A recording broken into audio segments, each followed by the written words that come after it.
Halo teman-teman Obrol Hukum, Obrol HAM, ketemu lagi dengan saya Kak Anti seperti biasa.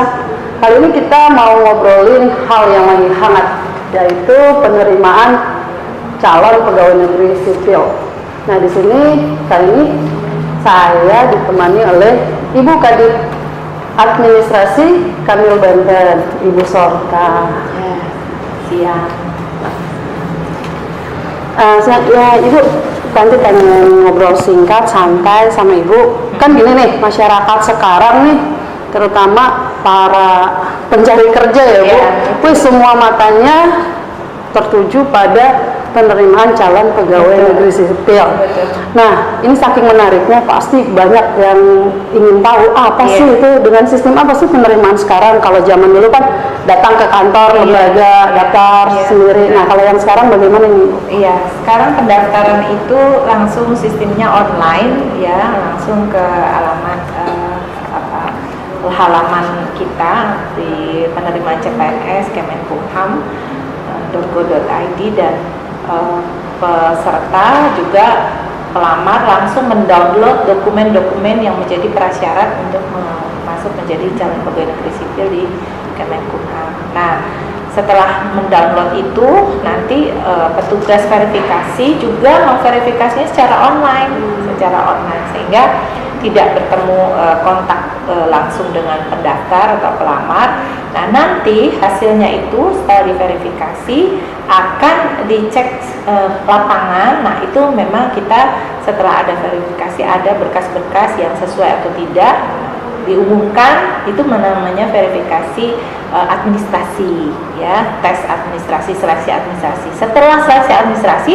baru diadakan verifikasi, langsung datang ke lapangan. Itu nanti tahap berikutnya. Setelah itu nanti ada CAT. CAT itu artinya Computer Assessment Test. Jadi tesnya juga secara online. Jadi menggunakan alat komputer yang dikendalikan langsung dari BKN.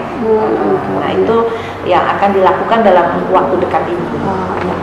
Ibu tadi menarik, ada verifikasi secara online. Setelah verifikasi baru pemeriksaan berkas lapang ya. Itu maksudnya mungkin ketika orang-orang yang melamar terverifikasi lulus, mereka harus membawa yang aslinya gitu ya?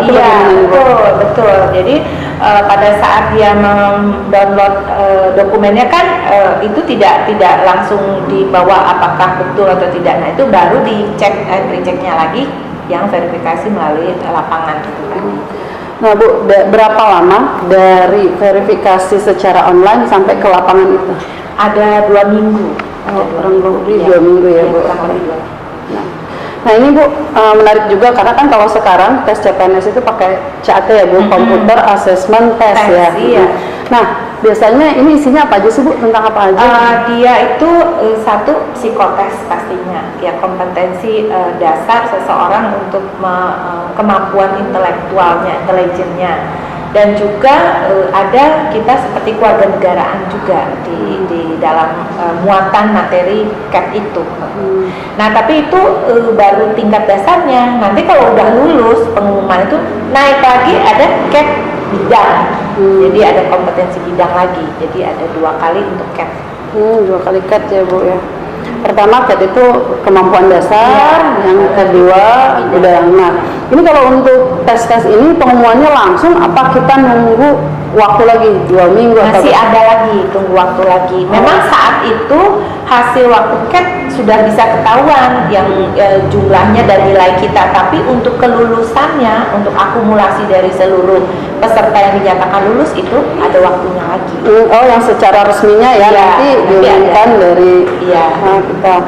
Nah Bu, kalau di Kumham sendiri nih, khususnya di Kanwil Banten, pelamar itu lebih tertarik untuk bidang apa ya Bu? Karena kan banyak ya, kalau nggak salah kita buka lowongan pekerjaan untuk penjaga tahanan, keimigrasian dan yang lain ya Bu. Nah, dari slot-slot yang kosong yang ada di Kanwil ya, khususnya Kanwil Kemenkumham, mana nih Bu dari jumlah pelamar yang? Sementara kalau yang mendownload dokumennya ke Kanwil itu hanya untuk yang penjaga tahanan yang lulusan SMA. Tapi kalau yang D3 dan S1 itu ke pusat. Jadi kita 72 formasi untuk yang lulusan SLTA itu khusus untuk penjaga tahanan, sehingga kita yang tahu saat ini posisinya di 12.900 pelamar itu ya untuk SLTA dan penjaga tahanan semua gitu. Dan itu ya, nah itu prosesnya seluruhnya itu di Kanwil Banten. Tapi kalau yang D3 dan S1 seperti analis keimigrasian, dokter, lalu ada juga untuk pengelola OBH dan jabatan-jabatan itu di pusat untuk administrasinya. Nanti kompetensi bidangnya baru untuk wawancara tahap terakhir ke sini. Oh gitu ya Bu. Jadi ada apa? Pembagian ya. Pemisahan ya, penerimaan. Ya. Sedangkan kita saja untuk yang penjaga tahanan sudah 12.000. Bagaimana? Ini baru hari ke-7. Masih ada waktu 3 hari lagi. Waduh, lumayan ya Bu ya. Ya, Persaingan sangat memang ketat. Kementerian Hukum dan HAM termasuk favorit dibandingkan dari kementerian lain. Masyarakat sangat berminat karena tahun ke tahun sangat transparan ya sistemnya, dan memang hasilnya juga cepat diumumkan, tidak berubah waktu. Itu yang membuat kita, dan lebih dulu dibandingkan dari kementerian lain gitu. Dan memang kita sengaja curi start dibandingkan kementerian lain. Memang di samping kita sudah lebih siap karena sudah metode-metode itu sudah dari tahun-tahun yang lalu, juga kita ingin dapat yang terbaik. Kalau kita duluan kan pasti lebih dapat yang terbaik gitu. Karena memang kan untuk pendaftaran pemilih hanya bisa memilih satu. Iya. Jadi karena kita buka pertama, insya Allah dapat yang terbaik. Iya, ya, Bu. betul. Tapi berarti buat teman-teman yang ada di luar sana, siap-siap, persaingan sangat ketat untuk Kemenkumham. Iya, berdoalah, berusaha dan berdoa. Bu, mungkin nggak sih ada kecurangan gitu lah saat melakukan tes, saat verifikasi? Kita kan nggak tahu ya, walaupun dengan sistem, mungkin namanya juga alat ya Bu, mungkin bisa nggak sih? Kalau online system itu yang namanya menggunakan digital atau electronic system itu kemungkinannya sangat kecil, karena intervensi manual dari orang langsung untuk menggunakan atau mengintervensi alat itu sulit ya, karena itu kan yang kendalikan dari pusat, dari BKN. Oh berarti nge-link sama BKN ya? Iya langsung, dan serta-merta saat kita ujian saat itu juga selesai sudah hasilnya terkunci gitu, nggak bisa ada perubahan-perubahan lagi dari situ. Nah seandainya Bu, seandainya terjadi hal yang tidak kita ingin lah, tiba-tiba curang atau apalah. Kalau curang itu paling yang pernah terjadi bukan dari petugas panitianya, anak itu sendiri misalnya. Dia waktu pakai joki. Nah, terus waktu dia tes kesehatan atau kesemakaan ya, dia mungkin ada teknik-teknik untuk memanipulasi tinggi badan atau apa kesehatan yang pada umumnya, mungkin itu. Cuma ya saya pikir itu akan percuma ya, nanti ketika di lapangan, contoh ini kan formasi penjaga tahanan memang dituntut ketahanan fisik itu bagus ya.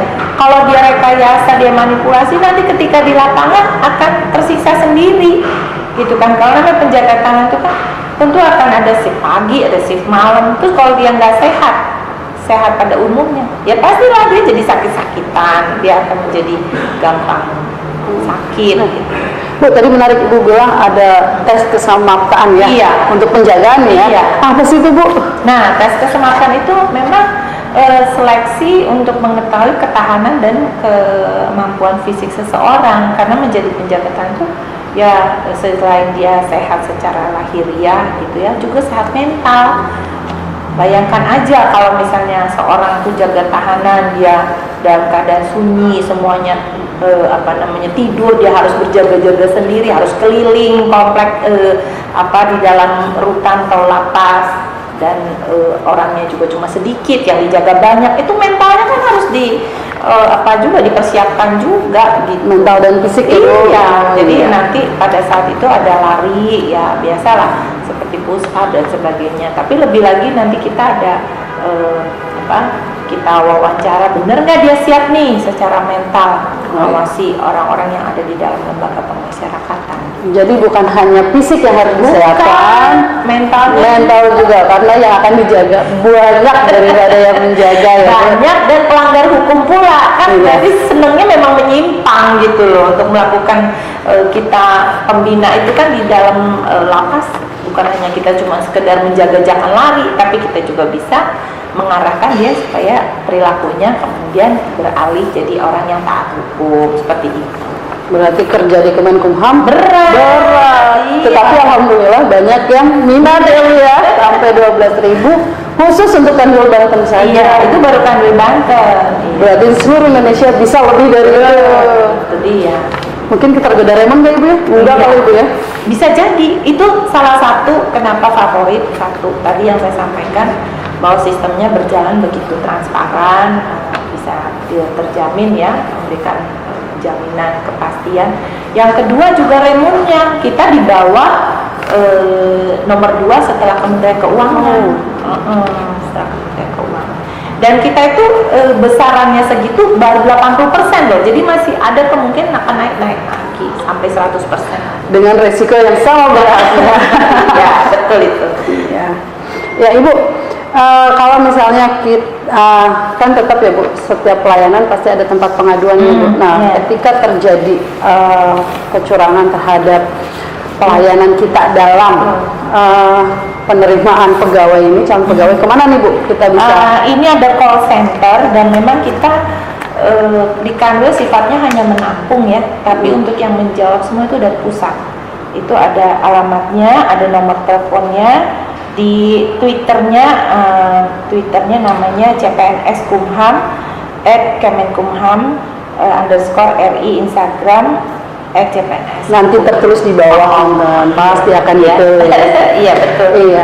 Jadi Ibu, harapan Ibu nih. Emailnya juga. Iya. Baik Bu. Jadi harapan Ibu dengan penerimaan tes CPNS dengan sistem yang sekarang ini bagaimana nih Bu? Ya, diharapkan kita akan mendapatkan CPNS dan barisan keluarga besar Kemenkumham yang semakin berkualitas ya, yang semakin komit dengan menjadikan Kemenkumham adalah kementerian yang mensejahterakan rakyat. Amin Ibu ya. Ibu terima kasih atas informasinya terkait dengan sistem penerimaan Ya baik. CPNS. Mungkin nanti kita ngobrol di tema yang lain ya Bu, yang lebih menarik lagi. Terima kasih Mbak sistem- Tanti. Ya, selamat sore. Ya, sore.